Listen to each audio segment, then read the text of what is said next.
What have you learned about yourself through, because you've been married and divorced, correct? Yes, yeah. What have you learned about yourself through intimacy and relationships, marriage, divorce, and your inner world while you're in relationships? I've learned that being stoic, being secretive or quiet about what you're truly feeling and how you feel about a situation is horrible. One of the worst things you could do.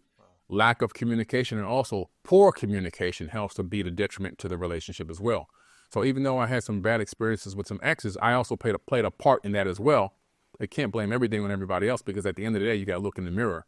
And a lot of it is communication, suppressing, thinking that the person's thinking one thing and they're not, and I think the biggest thing though is really being able to open up productive conversations, not just surface level conversations, which is what I had for so many decades, but actually real deep, intimate conversations, breaking through questions that allow you to know the person on a much deeper level, and to be able to really open up that flower of life, so to speak, and to really be able to get on that same frequency. That's really the key, and that's what I've been working on recently, to the point where I'm even building an app that will help other people do this, as I've been going through this process as well. That's cool. Yeah. And you talked about forgiveness as being a powerful first step for people. Is there anything you haven't forgiven yourself for? There are, and sometimes we think we've forgiven ourselves for almost everything, but I had so many traumas in my younger years. There's so many things locked away within inside of me. So I've been doing that inner work, sitting with psychiatrists and people to help pull it back out. Sometimes you need a little bit of help, of somebody to help you go through a conversation to pull out, I forgot that even happened. And that's a trauma that was just cut away, just in a little corner there, in a little nook and cranny. I forgot it was even there. So it's this process of day by day, gradually taking time to talk, with somebody you can trust, whether it's a therapist, a psychiatrist, your better half, to help extract some of this information from you, so you can realize, wow, I forgot about this. I gotta deal with this, And we're born with so much trauma, we don't believe it.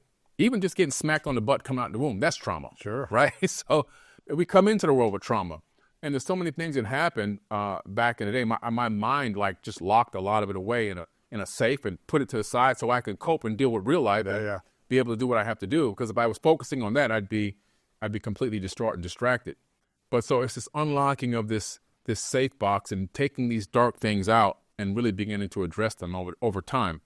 So, still working on it, man. Wow. It's a process. For someone that says, why even bring up the past? Why relive these traumas? Yeah. Like, if they're not you can block them or sweep them under the rug, or you can compartmentalize, they're not really affecting me. What would you say to someone who thinks in an analytical way that says, it's not worth it for me to open back the past of traumas and address them, or just talk to someone about them? Yeah. What's the real value? I'm going to feel more stress and worry. And Well, initially you will feel a little bit more stress as you bring that back up. You'll feel that emotion, but you'll be able to process the emotion. See, scientists, doctors have found out that hidden stress, that trauma in the body that you haven't addressed and processed, is what gives you the dis-ease. The dis-ease becomes disease, and then you end up pushing up daisies. Daisies? What's that? That's when you're buried in the ground and the flowers grow on top of you. You die. You die. Wow. It's the number one cause of cancer, is these traumas that are hidden within us, that we've hidden away, these body pains, these backaches, all these sore joints sometimes. Sometimes a lot of that is just the trauma that's hidden within our body. Also, the hindrance of the trauma. Some people can't see that it's hindered them. It might not have hindered them financially, but it might be billionaires. It might be multimillionaires. That's okay. For some people, it has hindered them in that area, but some, it hasn't. But other areas are suffering. Relationships with their family, relationships with people.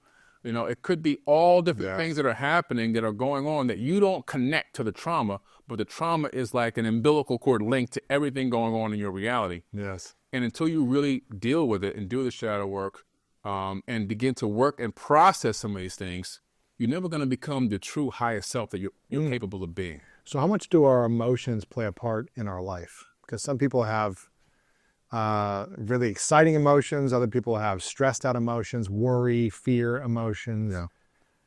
Where do these emotions stem from? Is it from an interpretation of things and how we feel, and then we feel them throughout the body? But how much do these emotions impact our life? Emotions are huge. They influence almost every decision we make. I mean, people live on emotion. The stock market runs off of emotion. The stock market doesn't run on logic. Logic is not anywhere near the stock market. Buy, sell. Exactly. It's all based on emotion. So you have to judge the emotion of the people, which you want to make your call or your put on the stock options, right? Otherwise, you have to read those emotions so you can make money. Yeah. People make a living doing that. So we understand emotions are huge.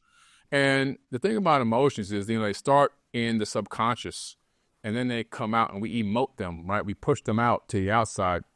And the effect of emotions are several ways. One thing about emotions is if you're in a distraught state, a frequency of anger, disgust, despair, the biofield that's whipping out of your chest from your heart, the electromagnetic field, which we know happens, it's also carrying that cortisol with it. 20 feet away, 8 to 20 feet away. I'm sitting here with you right now. If I'm in a stress state, my field, you're going to feel it literally, because your field and my field are going to intertwine, and the cortisol hormones that are leaving my body on that field that you can't even see with your eye are going to increase your cortisol level and make you feel more stressed without you even knowing it. And also by another means, if I'm in a very high frequency, vibrant, and you're in a low frequency, I have the capability of raising your frequency to a higher frequency, making you feel better. Then when somebody says, that person walked in a room and lit the room up, that's a true statement. Their light radiated from their art. Yes. And it impacted everyone else. Facts. Scientific. And where did I learn this? When I took classes at MIT for applied neuroscience with Dr. Tara Swart, they talked about this. Dr. Swart. She's great. I've had her on. Lady. Yeah. Amazing. Incredible. That was my professor at MIT. Ah, that's cool. Yeah. I did podcasts with her and everything. That is what she taught us. And I was like, this is not just like metaphysical stuff. It's real, actual physical stuff. It's really happening. These interactions are happening. So understanding your emotions, but also some people think to suppress emotions, that's also bad. It's better to feel that anger, feel that frustration, feel that pain, process it. Don't stay there. But if you hide it or suppress it, which is what I'm guilty of doing for many, many decades, it becomes a problem within the body. I hid and oppressed and suppressed so many emotions. I was so stoic. I was almost like a robot. Weird. Yes. There's videos of me going back, a decade, where I'm just like a stiff robot. I mean, I'm telling you, I was like, and when people started seeing me laugh within the last 4 years and dance and act crazy and just be like free, they're like, they stole Billy. He's a clone. They say, this ain't the same person. Like, what happened to him? But I was so stiff. Wow. I finally, just in 4 years, since I met my wife Elizabeth, was able to finally, she's the one who helped me discover this, to free myself and to feel emotions and to process the emotions and then to live life. Don't stay in the emotion. Process it. Let it flow through your body and come to terms with that and then live your life. So what I'm hearing you say, it sounds to me that your emotions impact your energy, and your energy dictates your life. Yes. If you walk into any room, whether it's with a family member, a lover, potential business partner, your team, whatever it might be, and you show up with an energy where your emotion has impacted your energy to be at a lower frequency, you're essentially going to bring the energy down. Yes.